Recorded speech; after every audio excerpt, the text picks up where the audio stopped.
Mesdames et messieurs, bonjour, c'est votre poteau Trafé. Aujourd'hui, on se retrouve pour une vidéo assez spéciale, une vidéo un peu motivation. Ça faisait longtemps, ça m'avait manqué et je pense qu'à vous aussi. Aujourd'hui, mesdames et messieurs, on va voir ensemble 3 petits conseils pour rester au top en fin de saison parce qu'on est au mois de mai.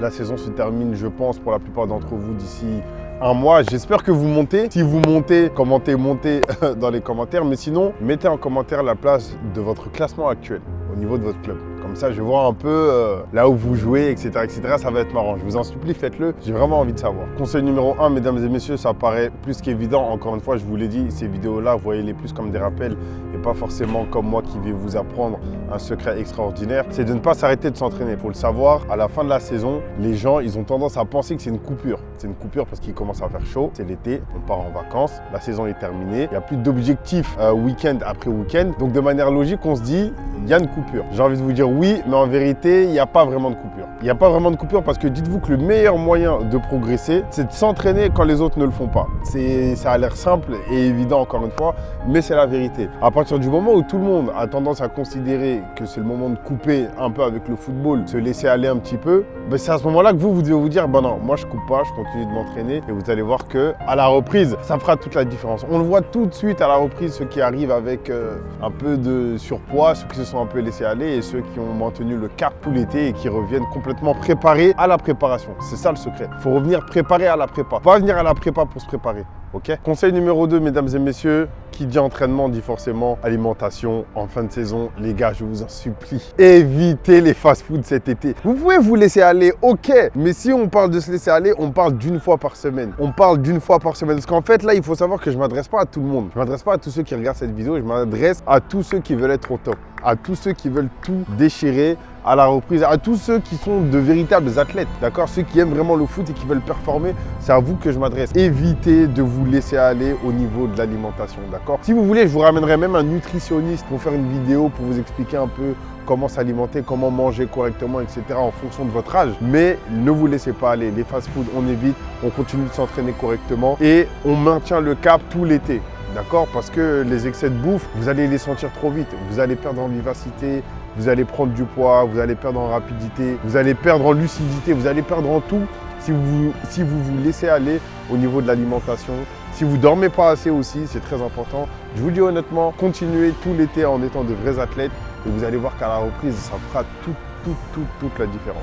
Dernier conseil, mesdames et messieurs, vous allez voir, il est archi important, on n'en parle pas assez. C'est un sujet qui est beaucoup trop laissé de côté dans le monde du football, mais c'est au niveau de la mentalité. Pas vraiment au niveau de la mentalité, pardon, au niveau du mental. C'est deux choses différentes, d'accord? Il faut savoir que la santé, elle se définit par la santé physique, la santé sociale et la santé mentale. D'accord? Donc, soignez-vous mentalement pendant cette fin de saison, mesdames et messieurs. Profitez-en. Oubliez un peu toutes les chamailleries de clubs que vous avez pu connaître tout au long de la saison. Oubliez un peu cette perte de confiance que vous avez pu avoir à cause de vos coéquipiers ou de votre coach qui peut-être vous a moins fait jouer, moins fait confiance, qui vous a moins donné votre chance qu'à d'autres, qui vous a un peu mis dans le trou en vous faisant croire que vous n'aviez pas votre place sur le terrain ou dans l'équipe tout court. Oubliez un peu tout ça, profitez-en vraiment pour vous ressourcer mentalement. C'est le seul point sur lequel il faut un peu déconnecter au niveau du football, c'est du point de vue mental, pas du point de vue athlétique. Genre vraiment, ça sert à ça pour moi, la coupure en fin de saison. C'est couper un peu de toute cette pression que vous avez pu avoir au niveau du foot. Comme ça, quand vous reviendrez à la reprise, vous reviendrez plus frais et vous réussirez à vous dire, avec toute la remise en question que vous avez eue pendant cet été, ok, en fait, il faut que je continue de taffer, il faut que je travaille plus. Je ne suis pas mauvais, j'ai ma place dans ce club, j'ai ma place pour jouer au niveau auquel j'évolue, peu importe le niveau que ce soit de la district, de la régionale, de la ligue, hein, parce qu'il faut savoir une chose, on l'oublie, hein, mais que ce soit au niveau professionnel, même en Ligue 1, tout comme en district, en tant que joueur, vous avez les mêmes problèmes, les mêmes soucis. Vous regardez semaine dernière, Mohamed Salah, il rentre à la 80e minute, il s'embrouille sur le banc avec Klopp. Ouais, parce qu'il n'est pas content. C'est comme ça. C'est le football professionnel. Les coachs vous feront croire que c'est un problème de mental qui est beaucoup lié à votre manque de professionnalisme, à vous qui avez du mal à accepter les consignes. Et vous allez voir, ils vont souvent vous rabâcher et vous dire « Ouais, mais si c'est comme ça, les pros, tu crois que c'est comment? C'est comme ça, le haut niveau. » C'est pas vrai. C'est faux, les gars. C'est faux. Même au haut niveau, on veut jouer. Même au haut niveau, on veut du temps de jeu. Même au haut niveau, on veut s'amuser. Les mecs qui sont multimillionnaires, mais quand ils sont sur le banc de touche, ils sont pas contents. Donc voilà, essayez de couper un peu l'été avec